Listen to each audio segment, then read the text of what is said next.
Avec ma collègue Eve Trullier-Maringo, nous dirigeons le Master de droit international et européen de l'environnement. C'est un master qui a été créé en 2008 et qui est spécialisé en droit international et européen de l'environnement. Mais les étudiants font aussi du droit comparé de l'environnement.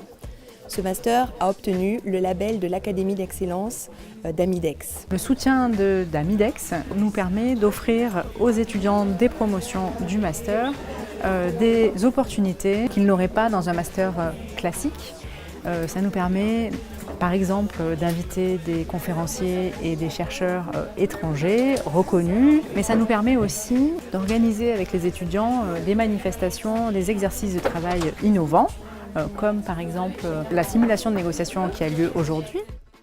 Je suis en charge du cours de simulation de négociation européenne. C'est un cours tout à fait particulier puisque les étudiants simulent la négociation d'un acte de l'Union, ici un règlement de l'Union. Ils endossent chacun un rôle, c'est donc un jeu de rôle, le rôle de député européen, le rôle de membre du Conseil des ministres ou encore le rôle de commissaire, de président de la Commission. Et ils vont négocier à partir d'une proposition qui est une proposition réelle, qui n'est pas une proposition fictive. Ils vont négocier d'abord officieusement au cours de plusieurs séminaires et puis aujourd'hui, officiellement, la séance d'aujourd'hui est dédiée aux négociations officielles. Ce matin, le Parlement a négocié, cet après-midi, il s'agit du Conseil.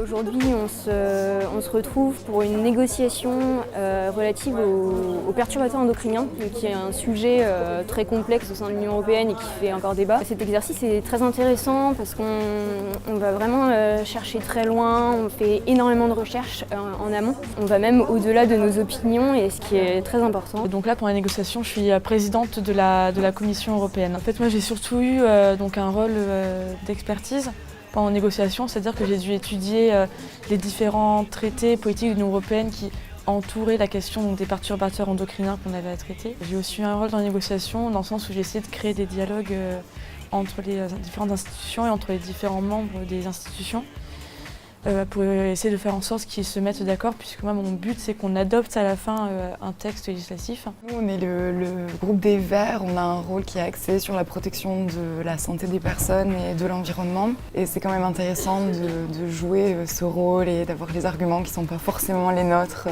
de se mettre dans la peau d'un personnage. Alors, mon rôle en tant que présidente du conseil, c'est d'animer le débat, de distribuer la parole et de faire en sorte qu'un consensus émerge parmi les différents États. Je pense que c'est intéressant de faire ce genre d'exercice parce que ça permet d'arriver à prendre la parole et à se répartir la parole au sein d'un groupe, et je pense que c'est quelque chose d'assez intéressant et important, et c'est potentiellement quelque chose qu'on va devoir faire dans la vie professionnelle, donc je pense que c'est un bon exercice.